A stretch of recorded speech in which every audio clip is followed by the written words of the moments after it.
దివ్య తిరుకళ్యాణ మహోత్సవ కాలమందు ఈనాడు కళ్యాణకర్తలు సమర్పించిన మధుపర్కములు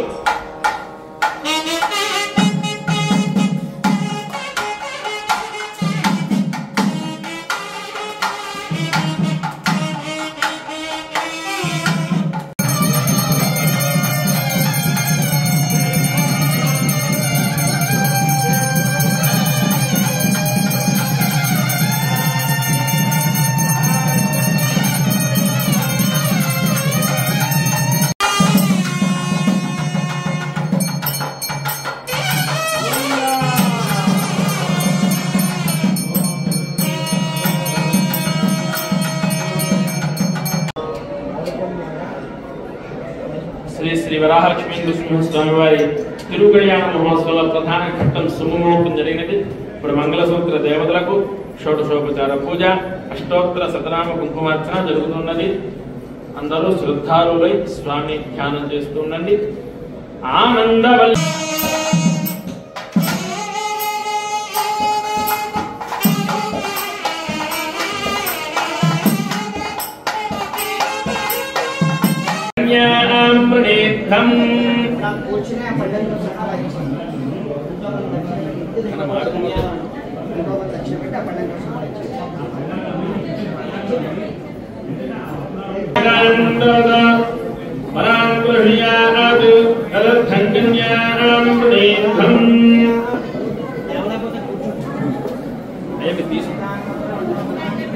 తక్కర్లేదు.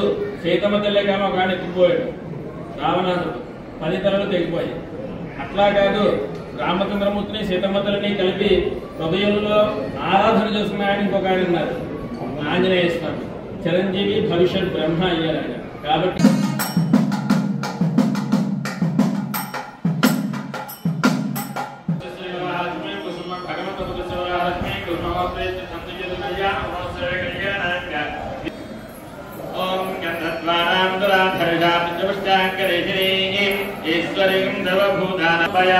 अर्घ्यं समर्पयामि, आद्यं समर्पयामि, आचरणीयं समर्पयामि, प्रपयामि, ओम नमो भगवते पुरुषाणां समर्पयामि, प्राणायामं आचरणीयं समर्पयामि, परिमलघोराग्रापयामि, साक्षात् भगवदेव संदर्शयामि, भगवदेव భక్త రక్షణేన ధ్యేయమై స్వామి ఈ సింహాచలం క్షేత్రంలో ఆవిర్భవించడానికి గల కారణం కూడా ప్రధాన ఉద్దేశం భక్తులైన ప్రహ్లాదుని వాళ్ళ తండ్రి గారు హిరణ్యకశిపుడు అనేక బాధలు పెట్టుతూ పక్కనే ఉన్నటువంటి మన విశాఖపట్నం తీర సముద్రంలో ఆ ప్రహ్లాదుని పడవేసి కొండను మూత కింద వేసి ప్రహ్లాదుడు ప్రార్థన చేస్తే త్రాహి త్రాహి రక్షించిన స్వామిని ప్రార్థన చేస్తే వైకుంఠం నుంచి ఒక్కసారిగా కొండ మీదకు దూకి ప్రహ్లాదుని రక్షించిన స్థలం, ప్రహ్లాద రక్షణ స్థలం సింహాచలం.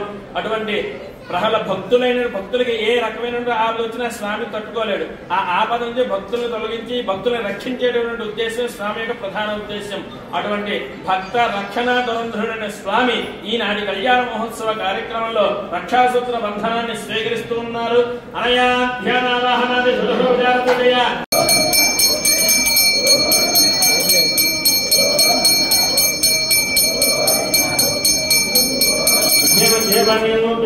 अमृताधानुत्वाभूषणमुत्पयामि, हस्तौ प्रक्षालयामि, पादौ प्रक्षालयामि,